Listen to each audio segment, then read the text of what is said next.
Welcome to another edition of Around the Table with Stacy Smith as we take a look at the political scene, both locally and nationally. Former President Donald Trump has taken the first step in becoming the Republican presidential nominee for the third straight presidential election. How this victory is seen here in Pennsylvania and what the future holds for the rest of the GOP field is part of the discussion in this week's edition of Around the Table with Stacy Smith. And with their take on what happened in Iowa and what it means or doesn't mean for the presidential race are two of my regular political analysts, and they are Jim Byrne. Jim is the chairman emeritus of the Democratic Party in Pennsylvania. Jim served as the state chairman during a crucial time for the party. He also served as president of the Allegheny County Council and a long-term mayor of Millvale. Jim is an attorney in town. As we go around the table, we find Keith Schmidt. Keith's background in politics goes back to the Reagan presidency, and Keith was the state director for former Republican Senator Rick Santorum. Keith also was a consultant in Santorum's 2012 bid for the presidency.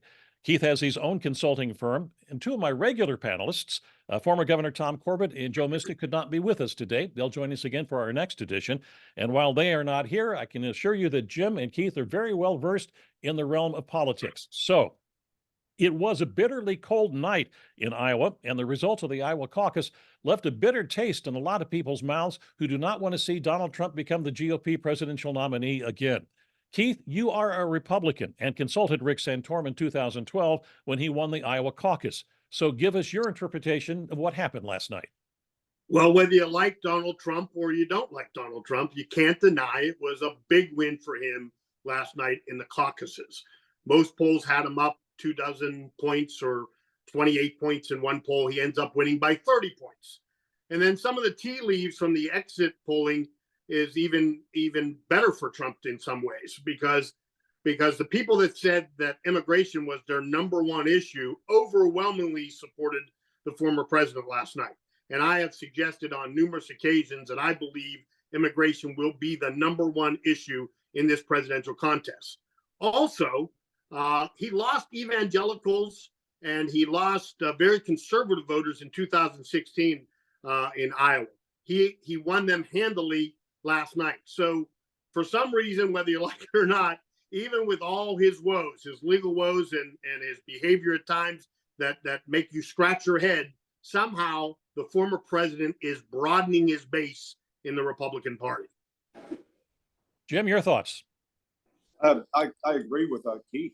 He has expanded his base. Folks who were not with him before are with him now. We're not surprised to see him do as well as he did in those caucuses last evening.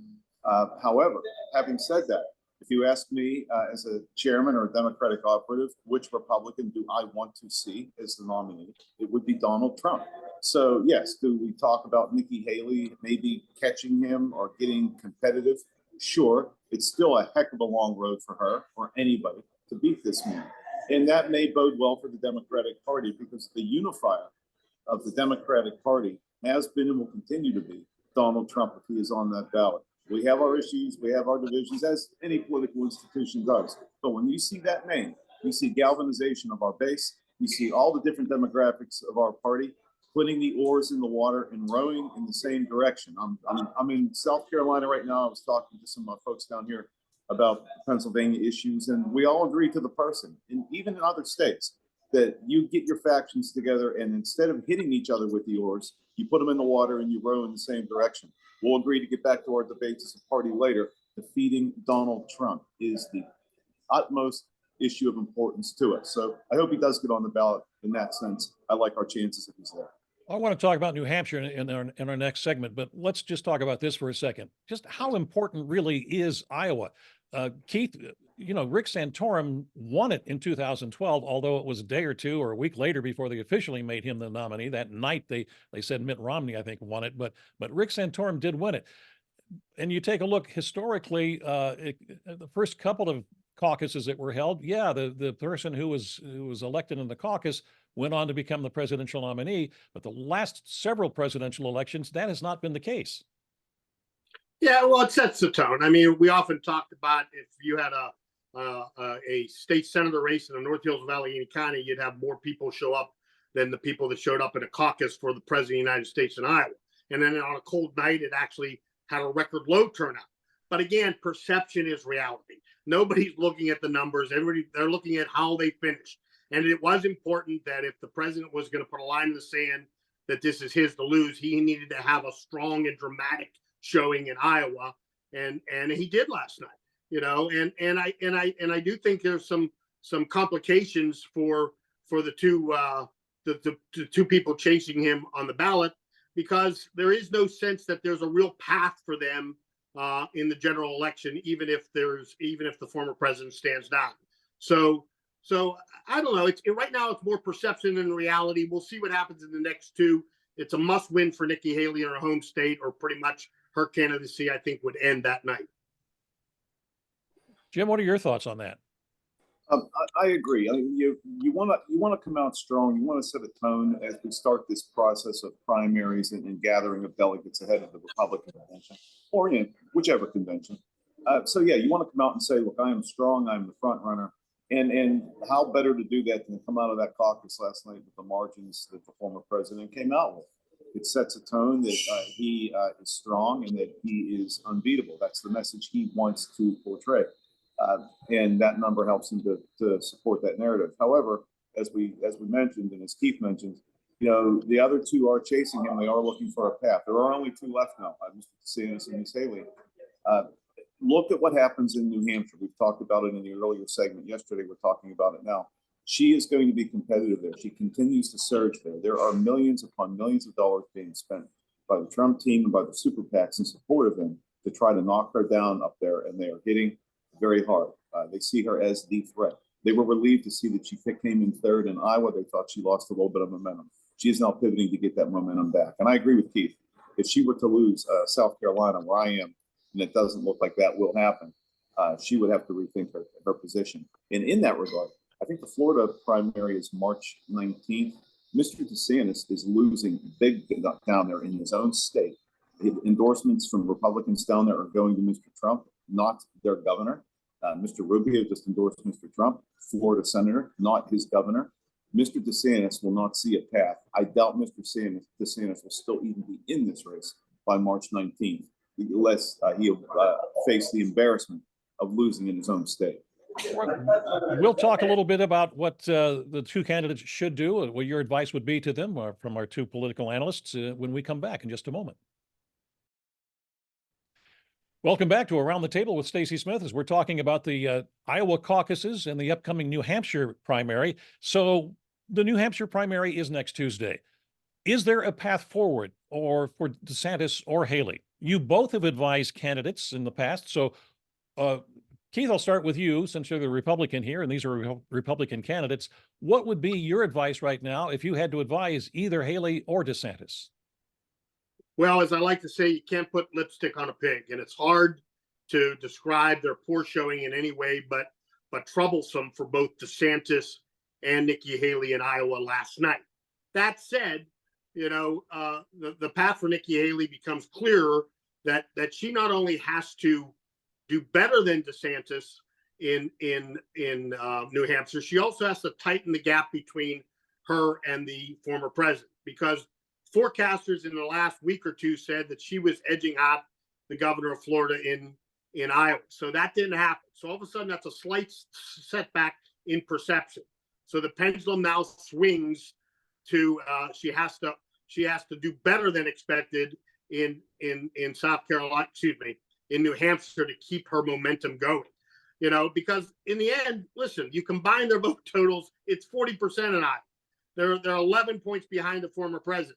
It's hard to see a path for either one of them right now, and everyone talks about it's a race for second, but I'm still questioning that logic. If health or legal woes or whatever reason the former president steps aside, there's no indication that the MAGA wing of the party are interested in uniting the party behind anyone except the former president. So they may win the nomination, but without unity in the Republican Party, 2/3 of independents and swing Democrats, there's no path for any Republican. So I would suggest, even if they get what they're looking for, which is somehow they push Donald Trump aside and one of them becomes the nominee, I think there's a zero chance that either one of them could realistically defeat the Democrat this November. Jim, it's possible. Yeah, that's possible.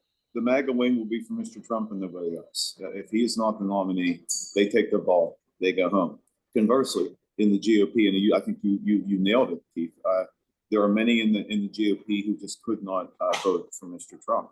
We saw that the last time. They will not get behind the man. They'll sit at home. They may vote for a Democrat, but they certainly won't vote for him. So that schism in the GOP, until that rights itself, and whatever it takes to make that happen, it's going to be difficult for them to win a national race. It's going to be difficult for them to win statewide races like U.S. Senate here in Pennsylvania. So one of these rivals catches him or passes him up in a state. What difference will it make in the long run? I do agree with that. But what I think would be significant to watch, if one of these two, in particular Nikki Haley, either next week in New Hampshire or in South Carolina, if she were to beat him in one or both of those, or in a subsequent contest, I'll be curious to see how he reacts to losing in one of those states. I suspect that if he is going to be true to form, he will make accusations of rigged elections, fixed elections, voter fraud, and now instead of calling Democrats criminals, he'll be calling his own party criminals if he does that, and that could lead to a break in the MAGA fever. We'll see. Well, I just want to throw this out here because you both are indicating that, he has such a sizable lead. It's going to be very difficult. But going to the Real Clear Politics average of polls, now these are the average between January the 3rd and January the 10th. So they're still, they're almost a week since we've had one for New Hampshire. After Iowa caucuses, I'm sure we're going to be inundated with new polls for New Hampshire. But given this, that Trump had 43.5 in the polls, Haley 29.3. So that's a 14-point difference. And Ramaswamy, whose votes would probably go to Trump, had 5% of those polled. And Christie had 11.3. A lot of people believe a lot of his votes would go to Haley. So I guess what I'm trying to say is maybe this could be a little bit closer than what it appears right now after Iowa. Any comments? Yeah. Well, I think there's enough history now in Iowa and New Hampshire that the average Americans know a little bit more about these states than most people. I have to give them some credit. I always say that the American people should be more educated on politics. But one thing they know is that Iowa is certainly much more conservative than the New England state of New Hampshire, and that liberals do a lot better in that state. So I think there's been enough chatter on both the liberal media and the conservative media that the stomping ground of New Hampshire is more suited for Nikki Haley. So all the more reason why the expectations are very high. She can't disappoint expectations 2 times in a row. Remember, everybody thought she was edging out the governor, as I said, for second place in Iowa. It didn't happen. So the pressure's on for her to overperform. And if she can pull within 10 or 11 points of the president, that could make a statement. But there's a lot of pressure building for her campaign right now. There is a lot of pressure. Yeah, there certainly is. And that was a setback for her to come in third. It was close there, but still, nonetheless, she was supposed to come in second. So there was a lot of pressure on her. But look at the reaction that the president's team has had in regards to her and her campaign, in particular, the last couple of months. The super PACs and the Trump people are spending millions in these states that are right around the corner, in particular New Hampshire next week, to attack her and do negatives on her. They see her as a threat. And you mentioned the Real Clear Politics polling, Stacy, and they show that Governor Haley is 11 or 14 points back. Look where she was on those polls 6 weeks ago, 8 weeks ago. She was in single digits. She's surging, and she continues to surge. Those polls are snapshots of moving pictures. Mr. Trump is stationary because there's only so many maggots to go around, and they're all with him for the most part. So he stays here, and Nikki Haley is moving, and she's moving fast. What's going to happen with her? She had a little bit of a bump with that, what I thought was a debacle in that debate with DeSantis. But if she picks it right back up and keeps going, what I'm trying to say is I still think that there is a chance that she could become more competitive with him. And now that the other candidates are starting to fall away, she could make things interesting. Well, it's interesting also is that on Tuesday morning that she said that she is not going to participate in any more debates one-on-one with DeSantis. She said the only debate she will now participate in is A, either with Donald Trump, or B, with Joe Biden. Is that a good move in a primary state, with, election just a couple of days away? I think it is. I think it is based on what we saw in the debate with Mr. DeSantis a week or so ago. It turned into a shouting match. They just went after each other. Her performance was not good in that debate, and if she's gaining and she's surging and she appears to continue to be doing so, despite this little setback she had in Iowa, I think there is a correlation with her debate performance and her slide to third place. So why would I want to engage myself or open up a vulnerability or open up a flank against someone, Ron DeSantis, who is in single digits in next week's polling up in New Hampshire, and is not going to beat her in South Carolina? Why give him an opportunity to get some ground, to score some points, or maybe find a path? So no, it's the right thing for her to do right now, and it makes her look and act like a front runner in her opponents, other than Mr. Trump, not relevant enough to warrant her attention on the debate stage. It's a good move. Conventional wisdom says that when you're fighting for a second, you're going to take every media opportunity possible. So it's a little odd. I mean, the former president, is the most covered individual in the world, even more so than the sitting president. So he gets all the press he needs. You would think you would take every opportunity to get in front of people that are going to be making decisions. But I understand the strategy. Jim makes some good points. There was some danger there because of some missteps in recent weeks that she has to protect herself to a degree, because the next few weeks are going to be very critical for both of these people. Somebody's got to make a move, or I agree with Jim, by the third week in March, this race could be over. All right, we need to take a break. We'll be back in just a moment. Welcome back to Around the Table with Stacy Smith, as we're talking politics, mainly right now, presidential politics. Let's talk about Democrats for a moment. We've talked about the Republicans because they were the only ones that really held any caucuses last night, or rather Monday night in Iowa. So the National Party decided not to hold a caucus in Iowa this year. It also decided not to hold a primary in New Hampshire next Tuesday. But the state party is holding a primary in New Hampshire, and Joseph Biden is a write-in candidate. In fact, the Democrats are not holding any official primary elections until February the 3rd in South Carolina. So, Jim, I'll ask you this question. If this is done to assure that President Biden will become the Democratic presidential nominee, is this really fair to any other Democrats who wanted to try to become president? Well, the way you pose the question, let me walk it back a little bit and come at this with what I think will be the answer to your question.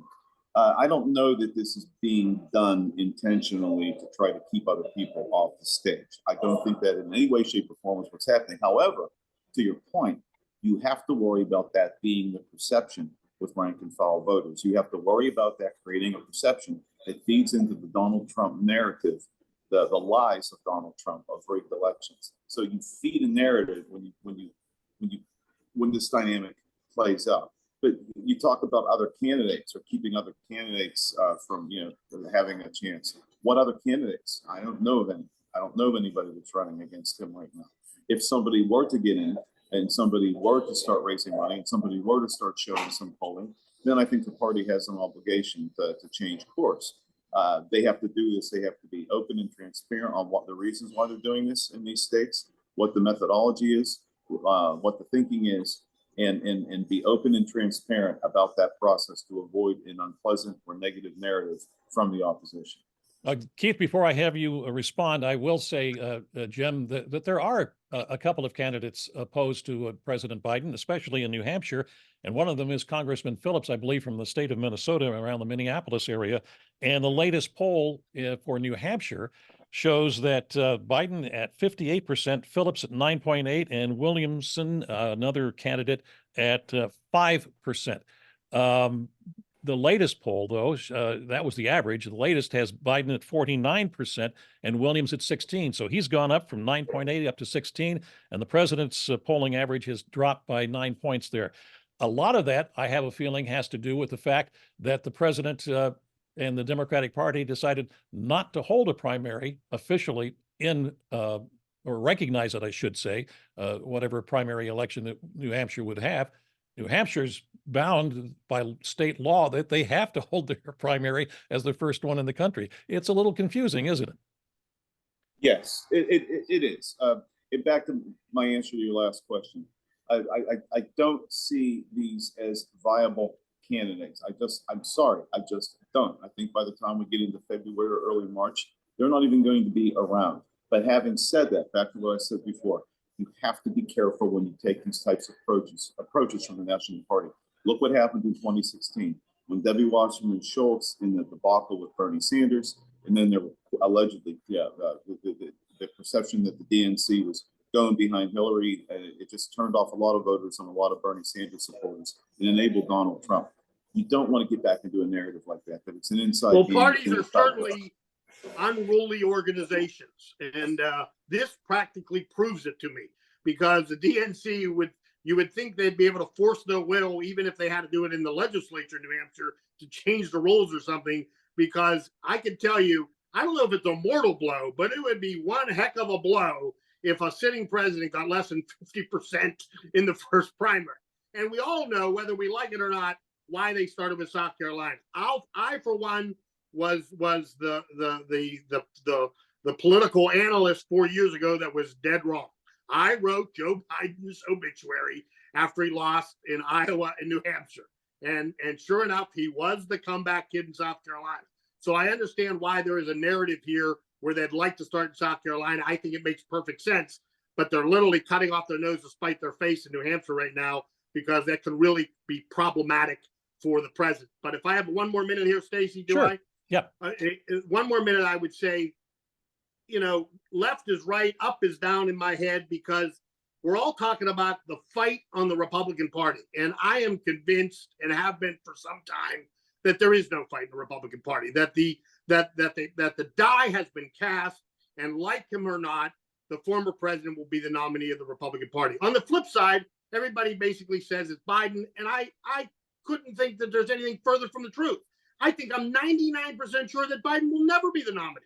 I'm convinced by late summer that he will step aside, and either Michelle Obama or Gretchen Whitmer will be the nominee. I think they're going to nominate a woman. I think if they nominate Michelle Obama, she has a good chance of winning. I think it's a toss-up with Whitmer, and if I think they stay with Biden, I think he loses. That's my take in January of 2024.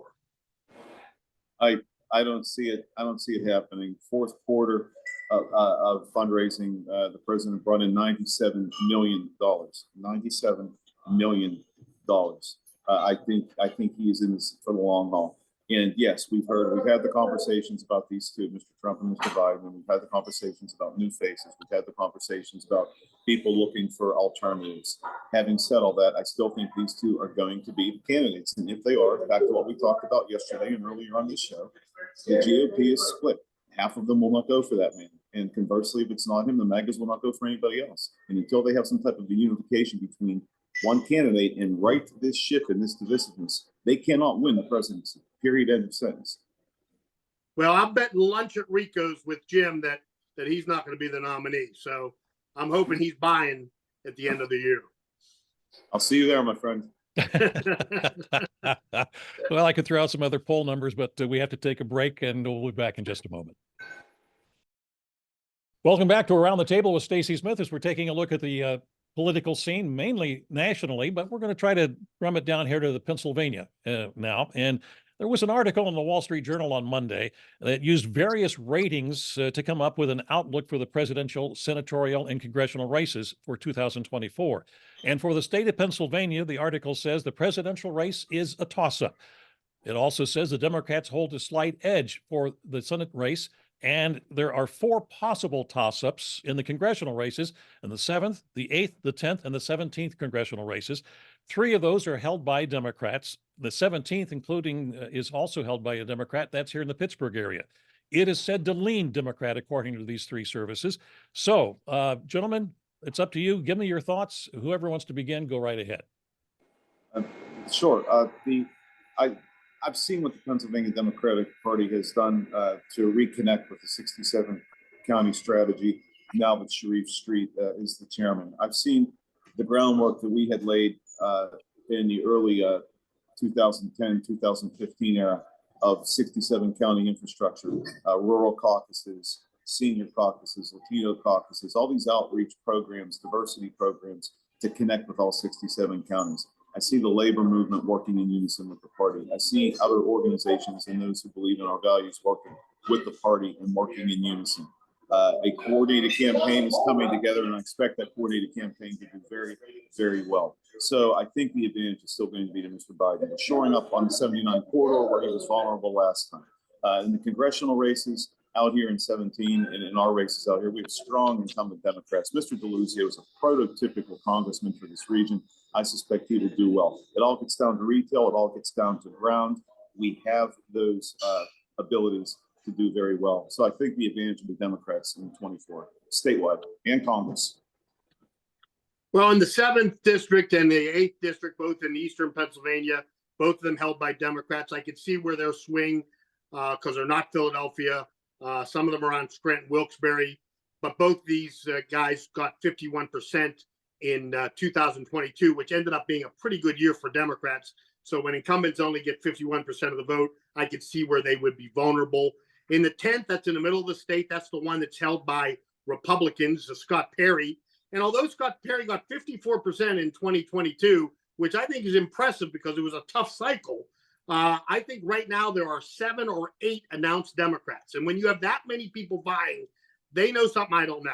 They see blood in the water and they see an opportunity here. I don't see it yet. I'm not really certain what the issue is there. But when you have that many announced candidates, they're thinking that he is more vulnerable than I think he is. Here locally, the new congressman got, I think, 53% of the vote when he won. So I guess that's competitive. Listen, that seat is the West Hills, North Hills, East Hills of Allegheny County, none of the city, and Beaver County, which tends to be redder in recent years. So you can make an argument you could be competitive there. And I would say we might be more competitive than people think because Rob McCurry is articulate.